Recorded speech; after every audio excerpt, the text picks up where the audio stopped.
Hola, buenas tardes, bienvenidos a una nueva emisión de A la Vista. Hoy el programa 188, con una colega y amiga, la doctora María Julia Zunino, para responder las preguntas que ustedes siempre envían a la producción sobre ojo seco. Un tema que nos trae para hablar a todos, a niños, adolescentes y adultos. Y en el segundo bloque vamos a hablar de los nuevos medicamentos, las nuevas drogas y las nuevas combinaciones que se están usando en diferentes patologías y también en enfermedades raras. ¿Me acompañan?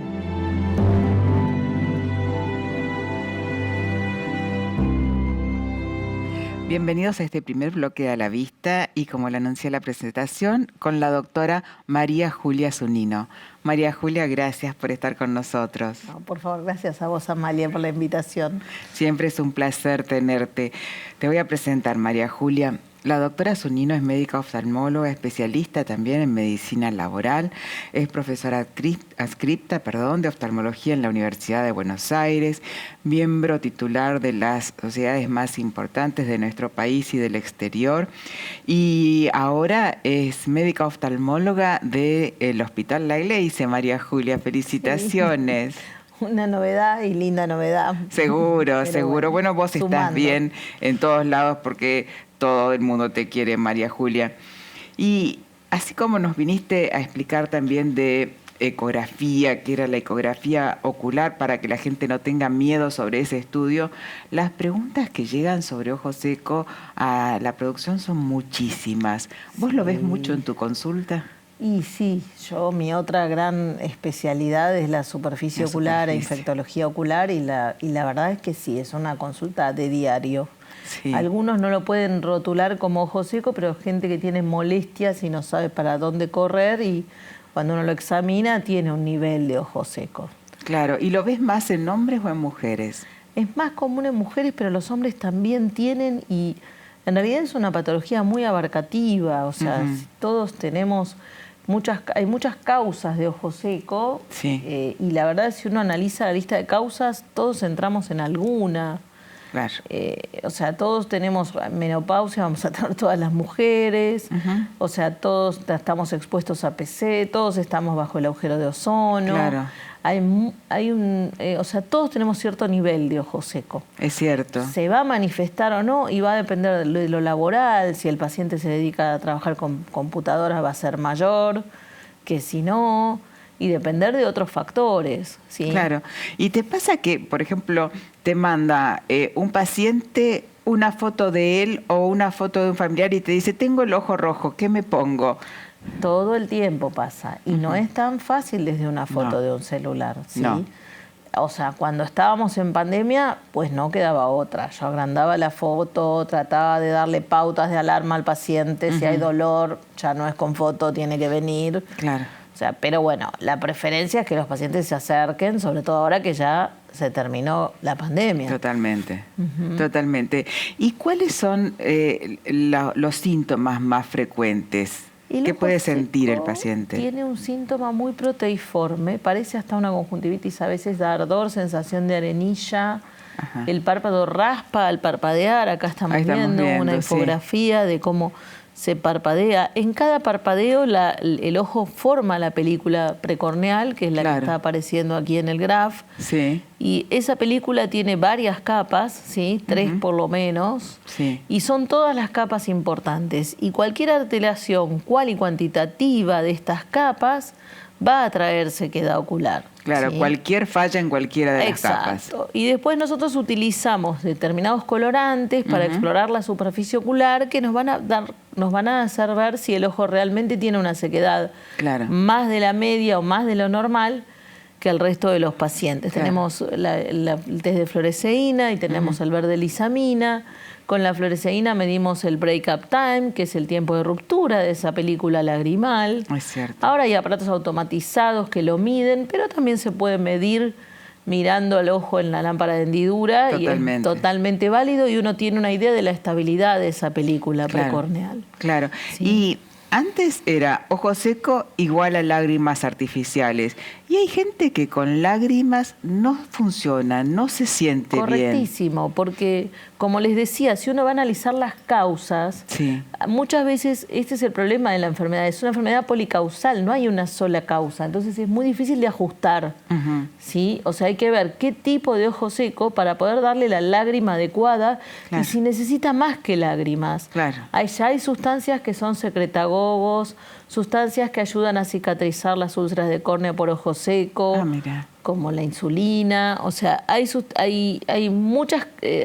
primero hay que analizar la causa. Si uno tiene esta lista de causas, si uno la analiza, 2 o 3 puede tildar, por ejemplo, farmacológicas, ansiolíticos. ¿Quién no ha tomado un ansiolítico alguna vez? Claro, y provoca el nivel de estrés que estamos viviendo. Es cierto. Beta bloqueantes, medicamentos para el acné, anticonceptivos, todo esto seca el ojo. Entonces tenemos que investigar primero con qué está medicado el paciente, qué actividad hace, para después poderlo medicar correctamente. Por eso él sienten insuficiencia. Sienten insuficiencia porque hubo una insuficiencia en el diagnóstico. Primero hay que venir acá, hacer todo el interrogatorio. Como es una enfermedad policausal, a veces no es tan fácil de resolver con una sola gota o una sola lágrima. Y es una consulta que lleva dedicación y tiempo. Exactamente, es una consulta muy frecuente en la oftalmología y no se soluciona con cualquier lágrima. Tenés razón. Y vos recién nombraste la insulina, que la gente asocia la insulina a la diabetes. Sí, ¿Cómo se usa la insulina? Es una de las moléculas nuevas que hemos incorporado, que en realidad ya los trabajos describían que servía para que el epitelio corneal crezca. La insulina como hormona es una hormona anabólica que estimula el crecimiento de los epitelios. ¿Sí? Es una hormona que estimula el crecimiento de los tejidos. En gotas se empezó a utilizar hace 4 años, un año antes de la pandemia, y se empezaron a ver resultados muy alentadores en el cierre de las úlceras corneales, ¿sí? Y la verdad que la estamos aplicando en forma muy alentadora, en forma tópica. No tiene efectos sistémicos, la gente se asusta cuando le voy a dar una gota con insulina. Y saben, pero ¿me va a bajar el azúcar? No, quédese tranquila porque no se absorbe. Va a trabajar en la superficie de su ojo. Solamente en el ojo. Exactamente. Y en la superficie no se absorbe. Y va a ayudar a que se cierren esas úlceras. Y la verdad que es una molécula de las nuevas, de las más modernas que hemos incorporado, que es una adición a todas las otras cosas que ya teníamos. Tenemos los plasmas ricos o los sueros autólogos, que también son moléculas propias del paciente. Así que no le puede hacer mal nunca. Eso no le puede hacer mal nunca. No tiene conservantes. Exacto, se centrifuga, se separan los componentes, se puede obtener plasma rico o suero autólogo y se le solicita al paciente que se lo coloque en forma de gotas 3-4 veces al día, ¿sí? Esto lo preparan algunos laboratorios, nosotros mandamos al paciente al laboratorio. Sí, un excelente regenerador. Y es un regenerador porque estamos todas las células que nos ayudan. Después también hay otros tratamientos como los tapones lagrimales o puntum plug, que también son adiciones, no es que va a reemplazar a la lágrima. No, todo suma. Ni va a reemplazar al secretagogo. A veces hay que darle el secretagogo y ayudarlo con un tapón lagrimal que le va a durar unos 6 meses mientras se le estabiliza el ojo seco. Esto se usa en los ojos secos muy severos. ¿Sí? No es para todos los ojos secos. Y no molesta, hay que decirle a la gente. No molesta, está bien introducido dentro del lagrimal. Es como si pusiéramos un tapón en una pileta. Pero el tema, vuelvo al principio, no pasa por qué tratamiento, pasa por hacer bien el diagnóstico y ver si ese ojo seco lo necesita. Hay ojos secos que no se van a beneficiar del tapón lagrimal, como tampoco de la insulina. Y después hay ojos secos paradojales. Tenemos ojos secos de tipo evaporativo, en los cuales el paciente llora. ¿Sí? Y te dicen, yo no puedo tener ojos secos porque lloro mucho. Estoy llorando mucho. No, tiene el ojo seco porque lo que le falta es la película más externa de la córnea, que es lipídica, y las lágrimas se extravasan y salen para afuera. Entonces no es que no lo tenga, lo tiene seco, señora. Pero hay que explicarle a un paciente que tiene ojos secos y te viene llorando al consultorio. Es cierto. Y te tenés que sentar y explicar, mire, le falta una capa, esa lágrima se cae, no sirve, es como una lágrima de cocodrilo.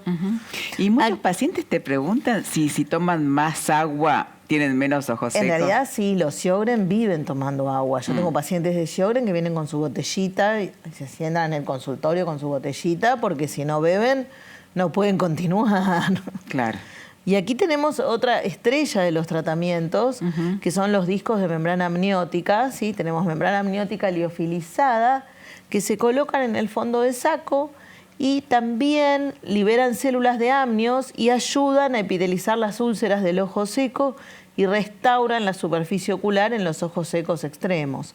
Esto es muy nuevo también, tiene 2 años, es desarrollo de un colega argentino, ¿sí? Del doctor Berra.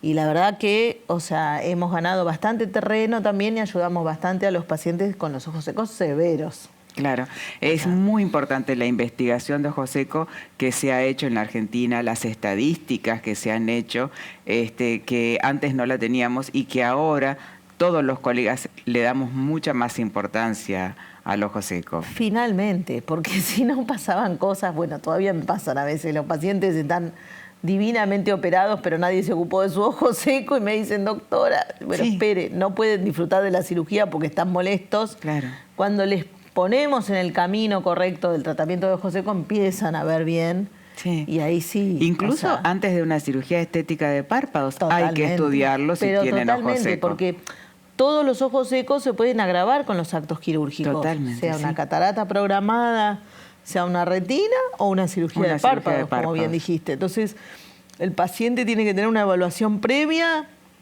un consejo de su oftalmólogo y después un seguimiento posterior a la intervención. Qué importante todos los que nos contaste, María Julia. Así que tenemos muchas cosas nuevas, no solo las lágrimas, el suero autólogo, la membrana amniótica, la insulina, cuántas herramientas nuevas para brindarle al paciente. Más. Para el ojo seco de la rosácea tenemos luz pulsada, para los párpados. Intensa. O sea, ahora sí tenemos una batería importante de indicaciones. No está todo indicado en todos lados, hay que analizar cada paciente. Alguno se va a beneficiar, otro no. ¿Sí? Sí, o sea, destacando la importancia de hacer el control con su oftalmólogo. Totalmente. Sí. Gracias, María Julia.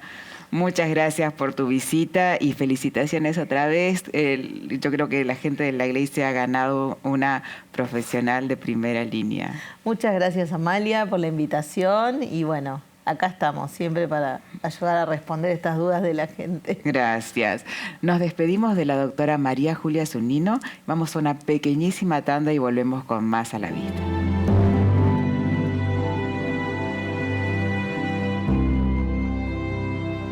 Bienvenidos al segundo bloque de A la Vista y como lo anunciamos en la presentación, lo tenemos con nosotros al licenciado Eduardo Spitzer. Gracias, Eduardo, por estar acá. Un gusto, Amalia, como siempre. Yo contenta porque los temas que nos contaba fuera de cámara que vamos a hablar son súper interesantes. El licenciado Spitzer es biólogo molecular, director científico del laboratorio Lea Fénix, miembro de la Cámara Argentina de Biotecnología y vamos a hablar de nuevas terapias, ya no de los medicamentos que compramos la pastillita y lo tomamos. Exacto. Contame de qué se trata eso, Eduardo. Bueno, desde hace ya unas décadas aparecieron una nueva clase de productos que son medicamentos de origen biológico, son medicamentos que están producidos por organismos vivos. Básicamente estos medicamentos son la anteúltima revolución tecnológica. Como podemos ver acá, lo que yo muestro ahí desde el 1200 al 1500 son las primeras compendios farmacopeicos o esos primeros documentos casi telúrgicos que permitían tratar ciertas enfermedades. Y a lo largo de los últimos siglos hemos desarrollado distintas terapias, digamos. La principal revolución tecnológica se dio a partir del 1800, principalmente en Europa, donde dejamos de extraer moléculas naturales, por ejemplo, el ácido acetil salicílico, la aspirina, que históricamente se extraía de la corteza de un pino. En Europa se dio una revolución industrial que permitía desarrollar por síntesis química en plantas industriales estos compuestos. Y a lo largo de las décadas hemos tenido revoluciones. Después vino la revolución de las terapias biológicas tradicionales, donde extraemos proteínas u hormonas de animales para tratar en humanos, y eso se dejó de producir de manera masiva. A finales de la década del 60 y principios de los 70 aparece la revolución biotecnológica. Y esta revolución se da por el desarrollo de la tecnología del ADN recombinante. Y básicamente es una tecnología que nos permite en organismos no humanos hacer hormonas y proteínas humanas. ¿Okay? Sí. Históricamente la diabetes se trataba con extractos de páncreas. A partir de 1980 tenemos bacterias o levaduras que producen la insulina recombinante humana que hoy en día utilizan los pacientes. Y esta última... Fue increíble todo ese salto, pero lo de ahora es asombroso. Esta última, en la filmina anterior estaba, ya dejamos de dar drogas, dejamos de dar proteínas y básicamente lo que estamos dándole a los pacientes es una terapia basada en sus propias células. Que estamos viendo acá. Exacto. Esta última terapia celular, ya hay varios productos en el mercado, vamos a ver a lo largo de la presentación qué productos hay, han cambiado completamente el paradigma del tratamiento de enfermedades complejas como el cáncer. Ahora sí, volviendo a la siguiente, un breve recondo, digamos, de lo que es el tratamiento oncológico. El tratamiento oncológico hoy en día tiene estos pilares. Cada uno de los pilares fue sucediendo a lo largo de distintas décadas. Sí. Primero tratábamos el cáncer con cirugía. Con cirugía solamente. Después en los 40 y los 50 con radioterapia, tratando de quemar al tumor.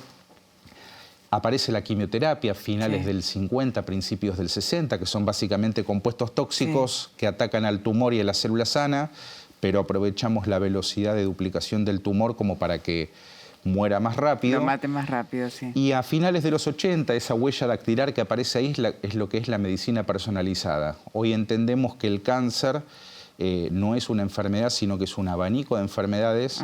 Y, por ejemplo, 2 personas que tengan cáncer de pulmón son completamente distintos su genoma. Entonces empezamos a dirigir las terapias en función de las mutaciones encontradas en los pacientes. Qué maravilla, porque antes era un protocolo. Todo el que tenía cáncer de útero tenía que hacer tal cosa, todo el que tenía cáncer de mama tal cosa. Eso es maravilloso. Es tal cual.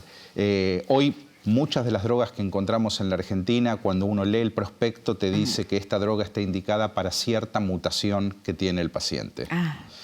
Y un orgullo que tenemos de Argentina, que en otras charlas creo que lo hemos mencionado, es que una de las terapias revolucionadoras, que son los anticuerpos monoclonales, que son unas proteínas que permiten atacar exclusivamente tumores, es un desarrollo que nos valió el último premio Nobel del doctor César Milstein, y que estos anticuerpos que tienen esta forma de Y, que uno los diseña en el laboratorio y permiten capturar o atacar distintas enfermedades y dejar las células sanas tranquilas, ha revolucionado no solo el cáncer, sino un montón de patologías. Hoy en día tenemos anticuerpos monoclonales para el dolor de cabeza, para el tratamiento del colesterol, para la fertilidad, para el eczema, para la artritis, para el mieloma múltiple. Para los ojos. Para los ojos. El bevacizumab, el aflibercept, son todos factores antiangiogénicos y nacen de esta tecnología.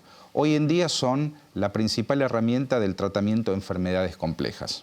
Qué bueno. Pero ahora vamos a ver qué es lo que se viene. A ver. Esto es importante mencionar, el impacto que han tenido estas terapias. Eso que ves ahí, que son unos papiros egipcios de más de 3.000 años de antigüedad, describen el curso de la evolución del cáncer de mama. O sea, el cáncer convive con nosotros desde siempre.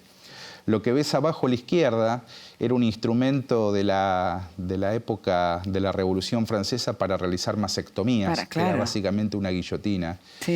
Y tengamos en cuenta que 1 de cada 8 mujeres a nivel mundial va a tener un diagnóstico de algún tipo de cáncer de mama. Tenemos que tener herramientas para tratar estas enfermedades. Y lo que ven acá son 2 curvas de sobrevida antes y después de la aparición del primer anticuerpo monoclonal para el tratamiento de cáncer de mama, el trastuzumab. Antes de esta terapia, el 67% de las mujeres sobrevivían a un periodo de 5 años de diagnóstico. Y con la aparición de esta terapia, ese 67% subió a un 85%. Es muchísimo. Hoy el objetivo del tratamiento principalmente del cáncer es cronificar la enfermedad. Muy similar a lo que sucedió en los 80 con el HIV. Antes de la aparición de las primeras terapias, tener HIV era una condena de muerte. Hoy en día los pacientes con HIV tienen su vida completamente normal, seronegativizados, o sea que no se detecta el virus. Y se está tratando de lograr lo mismo con el cáncer. ¿Por qué? Porque es muy difícil de curarlo, pero tratar de que los pacientes puedan vivir 20, 30 o más años con una calidad de vida casi como una persona sana. Tengan una vida prácticamente normal, ¿no? Exacto. Argentina no es ajeno al gasto y al uso de este tipo de terapias. Por ejemplo, PAMI, que es uno de los principales proveedores de salud a nivel mundial, gasta el 40% de su presupuesto en terapias de alto costo, medicamentos para artritis reumatoidea, HIV, oncología, y cada año que lanzamos nuevas terapias que lamentablemente están asociadas a un alto costo, los sistemas de salud se estresan. Pero bueno, hay nuevas maneras de generar acceso a los pacientes, más que nada por riesgo compartido. Y fíjate el costo que tienen algunas de estas terapias. Por ejemplo, Aimovig, que está ahí, $12.000 la dosis, es un anticuerpo para el dolor de cabeza, la cefalea. O Creus, que es para esclerosis múltiple, $65.000. Humira, $72.000. Keytruda, $150.000. Carísimos. El famoso Spinraza para los chicos que tienen atrofia espinal. El nuevo Zolgensma, que es una terapia génica que cura a los chicos que tienen un tipo de atrofia espinal, cuesta $850.000 la dosis. Claro, pero si vos tenés un familiar que tiene eso, movés cielo y tierra para poder conseguirlo. Exacto. Y los sistemas de salud sufren de el síndrome de la manta corta. No hay recursos plenos, entonces tienen que tratar de dedicar cierto tipo de financiamiento a ciertas terapias y tratar de seguir manteniendo el acceso a la salud del resto de la población. Claro, que no tiene ese tipo de enfermedad. Pero también hay que destacar que estos pacientes que logran esta calidad de vida siguen siendo personas productivas, que si no son personas que tienen que dejar de trabajar prácticamente, porque en su momento una persona que tenía VIH no la contrataba nadie. Exacto. Y ahora es una persona que trabaja al lado tuyo. Sí, pacientes, por ejemplo, en esclerosis múltiple. Antes el tratamiento era complejo, la calidad de vida deficiente, no podían trabajar. Hoy en día los pacientes tienen muy buen día a día y uno lo que trata acá nuevamente es tratar de demorar lo máximo posible, en el caso de la esclerosis múltiple, las decaídas y en las lesiones a nivel cerebral. Claro, sí, la fase más agresiva de la enfermedad. Esto en nuestro país, con las condiciones que tenemos ahora, con las dificultades que tenemos en la importación y todo esto, ¿cómo se está manejando, Eduardo? A ver, claramente a nivel país siempre hemos tenido un muy buen acceso a la salud. Siempre. Y entendemos Pública que y privada, siempre. Entendemos que hay situaciones donde el gobierno permite que las importaciones se mantengan en tiempo y forma.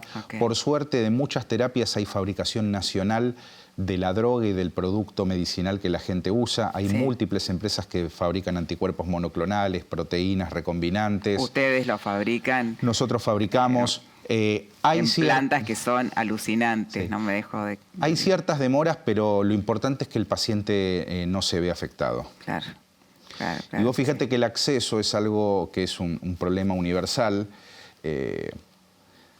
Lo que ves ahí es los porcentajes de muertos que hubo cuando el Titanic se hundió y la diferencia en la mortalidad versus los que iban en primera clase versus clase turista, se podría decir. Solo el 38% de la primera clase se murió, mientras que tercera clase el 75%. Y esa diferencia se dio por acceso.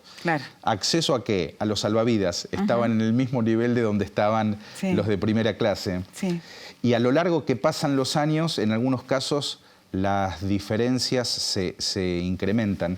En la anterior podés ver la diferencia de sobrevida que había en países pobres versus países ricos, cuando había poco acceso al tratamiento oncológico. No había mucha diferencia de 1970 a 1974, pero hoy en día los países más ricos tienen menos mortalidad debido al cáncer. ¿Por qué? Porque pueden acceder a esas terapias. Ay, qué lindo escucharte decir esto. La verdad es una satisfacción muy grande para todos nosotros. No solo para los enfermos, para los médicos también, porque es muy frustrante para un médico y para un biólogo, para un investigador como vos, no poder darle una solución al paciente. Son todos temas nuevos y temas que tenemos que seguir tratando, Eduardo, porque yo creo que un solo bloque del programa es insuficiente y ahora van a llegar millones de preguntas, como siempre, a la producción, así que te las pasaremos y prométeme que vas a volver. Claro. Muchas gracias. Gracias Eduardo. Nos despedimos del licenciado Eduardo Spitzer, director del laboratorio de Lea Fénix, con un tema apasionante. ¿Se imaginan si el que tiene cáncer puede tener una enfermedad crónica como el VIH y no se va a morir de cáncer, sino que va a tener un tratamiento de por vida? Qué lindo poder llegar a eso. Una ilusión muy grande para todos nosotros. Nos vemos la próxima semana aquí por Canal Metro el martes a las 17:30 en A la Vista. Muy buena semana.